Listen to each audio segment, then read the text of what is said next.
دین کی بات میں ہم بات کریں گے فضا مکہ، اور وہی جیسے ہم نے پہلے بات کی اعتکاف کے حوالے سے بھی، اور جو ہمارے معزز یہاں پر علماء کرام موجود ہیں ان کا تعارف کراتے چلیں، گو کہ وہ کسی تعارف کے محتاج نہیں ہے۔ ہمارے ساتھ موجود ہیں ڈاکٹر جمیل راتھوڑ، السلام علیکم بھائی۔ ہمارے ساتھ موجود ہیں علامہ عمران رشید صاحب، السلام علیکم۔ اور ہمارے ساتھ موجود ہیں علامہ تقی مہدوی صاحب، السلام علیکم تقی بھائی۔ اور بڑا امپورٹنٹ، جیسے ہم نے کہا کہ آج کا ایک ایسا دن ہے کہ جس میں بغیر کسی جنگ کے مسلمانوں کو اتنی بڑی فتح نصیب ہوئی تھی، لیکن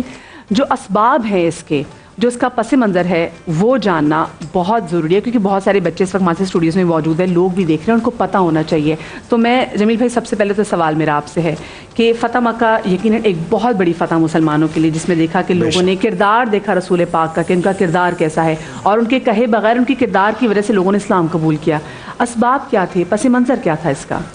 بسم اللہ الرحمن الرحیم، الصلاۃ والسلام علیک یا رسول اللہ وعلی علیک واصحابک یا حبیب اللہ۔ دیکھیے، میں آپ سے عرض کروں، پہلا سبب تو یہی تھا کہ لات، منات، عزا، حبل، یغوث، یعوق، ود، سوا اور نصر، ان سب کی نفی کر دی گئی تھی، اور ایک خدائے وحدہ لا شریک کا اعلان کر دیا گیا تھا۔ صفا کی پہاڑ پر کھڑے ہو کر جب آقا کریم علیہ الصلوۃ والسلام نے فرمایا قولوا لا الہ الا اللہ تفلحوا، لوگو لا الہ الا اللہ کہو اور فلاح پا جاؤ، تو اسی وقت تبلک اما جمانہ کی جو صدائیں آئی تھیں وہ اس بات کی نشاندہی تھی کہ اب یقینی طور پر مکہ میں انقلاب آ کر رہے گا، اب دنیا میں توحید کے ڈنکے بج کر رہیں گے، اور اب انسان جو جگہ جگہ جھک کر تذلیل انسانیت کر رہا تھا، اب ساری جھکی انسانیت کا سر فخر سے بلند کر کے اور پھر ایک خدائے وحدہ لا شریک کے سامنے جھکانے والا آ گیا ہے۔ لہٰذا آغاز تو اسی وقت ہو گیا تھا، لیکن فوری عوامل کی اگر بات کروں تو مکۃ المکرمہ کے اندر یقینی اکناف میں قبائل میں طریقہ تھا کہ وہ ایک دوسرے کے الائز ہوتے تھے۔ آج بھی دنیا میں ایسا ہے، بہت سارے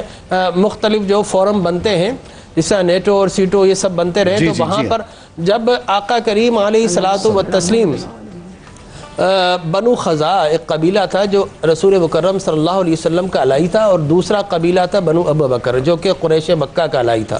اس لیے کہ حدیبیہ کے موقع پر باقاعدہ ایگریمنٹ سائن ہو گیا تھا، اور اس سائن کی روح سے کہ اس سال تو آپ عمرہ نہیں کر سکتے، اگلے سال آپ عمرہ کریں گے۔ جو قاری صاحب نے آیات تلاوت کی نا، اس کا بھی یہی تھا، اس لیے کہ رسول خدا صلی اللہ علیہ وسلم کو ہجرت پر مجبور کیا گیا، بدترین مظالم ڈھائے گئے، لوگوں کو شہید کیا گیا، پھر حالت احرام میں واپس بھیج دیا گیا۔ رسول مکرم صلی اللہ علیہ وسلم نے فرمایا کہ اللہ تبارک و تعالی نے مجھے خواب میں دکھایا ہے کہ ہم طواف کریں گے، اور اگلے سال آپ نے طواف کیا، اور اس کے بعد پھر باقاعدہ عہد شکنی کی گئی، اور قبیلہ بنو خزاع پر رات کو سب و شتم کیا گیا، ان کو مارا گیا، قتل کیا گیا، اور شب خون ایک برپا کر دی گئی۔ یہ ہمیشہ سے ظالموں کا طریقہ ہے کہ نہیتوں کو مارتے ہیں۔ اب آقا کریم علیہ الصلوۃ والتسلیم دو احادیث مبارکہ ہمیں ملتی ہے، ایک ام المؤمنین عائشہ صدیقہ سے، اور ایک ام المؤمنین حضرت ام میمونہ رضی اللہ تعالی عنہا سے، کہ حضور اکرم تاجدار کائنات صلی اللہ علیہ وسلم وضو فرما رہے ہیں تہجد کا، یکا یک آپ کی زبان سے بلند ہوتا ہے لبیک لبیک لبیک، نصرتو نصرتو نصرتو، مدد کی گئی مدد کی گئی مدد کی گئی۔ تو ام المؤمنین فرماتی یا رسول اللہ، آپ نے خلاف واقعہ آج ایسا کیوں کہا کہ آج کی رات بنو خزاع پر بڑی بھاری ہے، وہ مجھے مدد کے لیے پکار رہے تھے، تو میں نے کہا لبیک لبیک لبیک، اور میں تمہاری، اس لیے کہ وہاں کا جو شاعر تھا رجساں تھا، وہ چیخ چیخ کر کہہ رہا تھا، اشعار پڑھ رہا تھا، ہم لٹ گئے ہم مر گئے، تو میں نے ان سے کہا تمہاری مدد کی جائے گی۔ اور دوسری حدیث مبارک حضرت عائشہ صدیقہ سے کہ وہ فرماتی ہیں کہ حضور اکرم صلی اللہ علیہ وسلم نے فرمایا کہ اے عائشہ، آپ نے وہاں پر بھی یہ الفاظ کہے، تو فرمایا کہ اے عائشہ، آج کا دن بڑا بھاری ہے، اور بنو خزاع پر قیامت گزری۔ کہا رسول اللہ اب کیا ہوگا؟ فرمایا خیر کی صورت اللہ نکالے گا۔ سبحان اللہ۔ چنانچہ وہ خیر کی صورت یہ نکلی، اور چشم فلک نے پہلی مرتبہ یہ منظر دیکھا کہ وہ جو مظلوم تھے آج ظالموں کی سرکوبی کے لیے آ رہے، 10,000 کا لشکر جرار ہے، آج کا دن یہ بتا رہا تھا آج بدلے کا دن ہے، آج انتقام کا دن ہے۔ دنیا کی دستور تھا، دنیا کی تاریخ تھی کہ جب وہ اقوام جو کہ مظلوم فاتح بن کر آتی ہیں تو پھر کھوپڑیوں کے مینار بنا دیے جاتے ہیں۔ مکہ والے بھی تھر تھر کانپ رہے تھے، لرز رہے تھے، لیکن آقا کریم علیہ الصلوۃ والتسلیم میں وہ منظر پیش کیا۔ چشم فلک نے ایسا منظر نہیں دیکھا تھا کہ آج کے دن چشم فلک نے یہ تو دیکھا تھا مفتو لوگوں کے سر جھکے ہوئے، لیکن عجب منظر تھا، آج کا فاتح کا سر بھی جھکا چکا ہوا تھا، اونٹ کے گجافے کے ساتھ فرمایا لا تثریب علیکم اليوم، آج کے دن کوئی تمہیں ملامت نہیں ہے، نہ درخت کاٹے جائیں گے، نہ خواتین کو مارا جائے گا، نہ تمہارے بچوں کا زد و کوب کیا جائے گا، نہ تمہارے جانوروں سے کچھ اعراض کیا جائے گا، آج کے دن جو کعبۃ اللہ میں داخل ہو گیا اس کے لیے امان ہے، آج کے دن جو ابو سفیان کے گھر میں آ گیا اس کے لیے امان ہے، اور آج کے دن جس نے گھر کے دروازے بند کر لیے اس کے لیے بھی امان ہے۔ ٹھیک ہے جمیل بھائی، بہت خوبصورت بات ہے۔ اور جب آقا صلی اللہ علیہ وآلہ وسلم مدینہ میں تھے تو حضرت عائشہ رضی اللہ تعالیٰ عنہا سے انہوں نے کہا کہ عائشہ میرا سامان باندھ دو کیونکہ مجھے روانہ ہونا، اور اس کے بعد ہی صحابہ کرام سے بات کی۔ عمران بھائی اور مولانا صاحب آپ بھی موجود ہیں یہاں پہ، میں چاہوں گا آپ بھی شامل ہوں۔ فتح مکہ کا مقصد ایک تو یہ تھا کہ دین اسلام کی جو فتح ہے اس کو دنیا بھر میں اور اس علاقے میں ظاہر کرنا، جو کہ کفار یہ سمجھتے تھے کہ شاید یہ کبھی بھی ایسا نہیں ہوگا۔ اس کے بعد آقا صلی اللہ علیہ وآلہ وسلم کا جو رویہ ہے، جو آج ہمیں سیکھنا ہے لوگوں سے، کہ آقا صلی اللہ علیہ وآلہ وسلم نے دشمنوں کے ساتھ بھی کیسا سلوک کیا، یہاں تک کہ وہاں کے چرند پرند نباتات ان کے ساتھ بھی کیا سلوک کیا، اس کے بارے میں کیا کہیں گے آپ؟ بسم اللہ الرحمن الرحیم، نحمدہ ونصلی علی رسولہ الکریم۔ اصل میں یہ بنیاد شروع ہوتی ہے بدر سے۔ بدر بھی آقا علیہ الصلوۃ والسلام کی آنسوؤں کا صدقہ ہے، جی ہاں، اور فتح مکہ بھی آقا کریم علیہ الصلوۃ والسلام کے آنسوؤں کا صدقہ ہے، بے شک، اور وہ بھی آپ کی عجز و انکساری کے بدلے میں اس کو 4 چاند لگائے، اس کو بھی عجز و انکساری نے قیامت تک کے لیے، جیسے قبلہ ڈاکٹر صاحب فرما رہے تھے کہ ایسا منظر کسی نے نہیں دیکھا کہ ہمیشہ فاتح لوگوں کے سر تو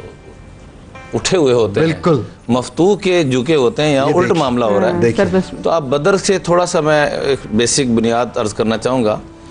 کہ آقا علیہ الصلوۃ والسلام جب بدر کے موقع پہ پہنچتے ہیں،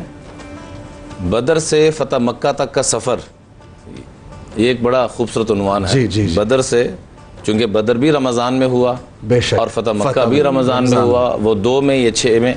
2 میں یہ 8 میں، 6 سال کا فرق۔ تو بدر کے موقع پہ سب سے پہلے اللہ کے محبوب نے جو حکم فرمایا صحابہ کو، جس کا قرآن پاک میں ذکر بھی ہے، وَهُمْ بَدَؤُكُمْ أَوَّلَ مَرَّةٍ، وہ ابتدا کریں گے، تم نے ابتدا نہیں کرنی لڑائی کی، اتنے مظالم برداشت کرنے کے بعد بھی۔ دوسرا فرمایا کہ جب ان کو جب پانی کی ضرورت ہو، پانی نہیں روکنا،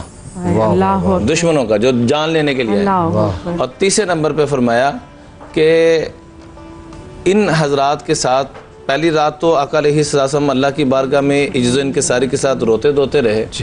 اور دوسری رات بھی نہیں سوئے۔ وجہ پوچھی کہ بے چینی کے ساتھ ٹہل رہے ہیں، تو کہا جو بدر پہ قیدی، بدر کے موقع میں قیدی جو پکڑے گئے ہیں، ان کو جو باندھا ہوا ہے، ان کے کراہنے کی وجہ سے رحمت للعالمین کو نیند نہیں آ رہی۔ اللہ اکبر، جو دشمنوں کے تڑپنے پہ بھی تڑپے، اسی کو تو رحمت للعالمین کہتے ہیں۔ ابو عزہ ایک بہت ظالم شاعر تھا اور بڑا بد نصیب انسان، آقا علیہ السلام کے خلاف شعر و شاعری کیا کرتا تھا، وہ پکڑا گیا، اور طے یہ ہوا کہ 1000 درہم سے 4000 درہم تک بدلے میں دیا جائے گا۔ جب اس کی باری ہے تو آگے کہنے لگا، اے رحمت للعالمین، میری 5 بیٹیاں ہیں، تو میں ان کی دیکھ بھال کروں یا یہاں پیسے جمع کراؤں؟ تو آپ نے فرمایا اس کی 5 بیٹیاں ہیں، بیٹیوں والوں کے لیے امام الانبیاء جو رحمت بن کر آئے ہیں، فوراً اس کو بیٹیوں کا سنتے ہی رہا کر دیا۔ ابو عزیز مصعب بن عمیر کے جو بھائی ہیں، ان کو جب پکڑا گیا، مصعب بن عمیر پہلے مبلغ اسلام ہیں مدینہ منورہ میں، جن کو حضور نے داعی بنا کر بھیجا، ان کو جب جس صحابی نے پکڑا، خود خشک روٹی کھا رہے ہیں، اس کو تازہ روٹی کھلا رہے ہیں، خود جو ہے وہ پانی سے گزارا چلا رہے ہیں، اس کو کھجور سے گزارا۔ تو یہ دیکھ کر اسلام میں داخل ہوتے، یہ بیس بنتی ہے۔ اور جب فاتح مکہ بن کے جا رہے ہیں تو اس سے پہلے ہی بشارت آ گئی، عَسَى اللَّهُ أَن يَجْعَلَ بَيْنَكُمْ وَبَيْنَ الَّذِينَ عَادَيْتُم مِّنْهُم مَّوَدَّةً، کہ اللہ تمہیں خوشخبری دے رہا ہے کہ جو جانی دشمن ہیں جن پہ آپ قبضہ کرنے جا رہے ہیں، میں اللہ تمہیں گارنٹی دے رہا ہوں کہ وہ تمہارے ایسے پیار کرنے والے ہو جائیں گے جیسے پیار کرنے کا حق ہے۔ سبحان اللہ، سبحان، کیا بات ہے۔ گفتگو کا سلسلہ بھی جاری رکھیں، میں علامہ صاحب کو بھی شامل کرنا چاہوں گا۔ علامہ صاحب، بہت ہی خوبصورت گفتگو ہے، کیا کہنا چاہیں گے؟ اچھا، کیونکہ وقت کافی مختصر ہے، ہم سوال تھرو کر کے چلے جاتے ہیں کیونکہ کچھ سیکنڈز ہیں، تو پھر علامہ صاحب کی بات 1 منٹ ہے مدیہ، 1 منٹ جی ہاں۔ بسم اللہ الرحمن الرحیم۔ جی، بہت بڑی کامیابی کا دن ہے، اور اس کامیابی کے حوالے سے پورا ایک سورہ موجود ہے جو ہمارے بچوں کو انشاءاللہ یاد بھی ہوگا کہ بسم اللہ الرحمن الرحیم، اذا جاء نصر اللہ والفتح ورأیت الناس يدخلون فی دین اللہ افواجا فسبح بحمد ربک واستغفر انہ کان توابا۔ اتنا خوبصورت میسج موجود ہے کہ جب تمہارے لیے کامیابی آ جائے اور نصرت الہی پہنچ جائے، اور فوج در فوج لوگ تمہارے دین میں داخل ہو رہے ہو تو تم کیا کرو؟ صرف خوشی نہیں منانی ہے، صرف مبارکبادی نہیں دینی ہے، بلکہ فسبح بحمد ربک واستغفر، پروردگار کو فراموش نہ کرو، پروردگار کی تسبیح بھی کرو اس کے حمد کے ساتھ، اور استغفار بھی کرتے رہو، انہ کان توابا۔ دیکھیں ہمارے عام طور پر استغفار کیا جاتا ہے گناہوں کے اوپر، لیکن خوشی کے موقع پر استغفار پروردگار سکھا رہا ہے، کیا بات، خوشی کے موقع پر بھی استغفار کو انسان فراموش نہ کرے۔ اور پھر فتح مکہ کے اندر بہت سارے پیغامات ہیں، چونکہ ہمارے پاس وقت کم ہے اس لیے ایک آیت کو میں اور کوٹ کرنا چاہوں گا، چونکہ آپ نے بات کی کہ بغیر جنگ کے کامیابی حاصل ہوئی ہے، تو یقیناً بغیر جنگ کے کامیابی حاصل ہوئی ہے، لیکن یہ بہت ساری جنگوں کے بعد حاصل ہوئی ہے۔ بالکل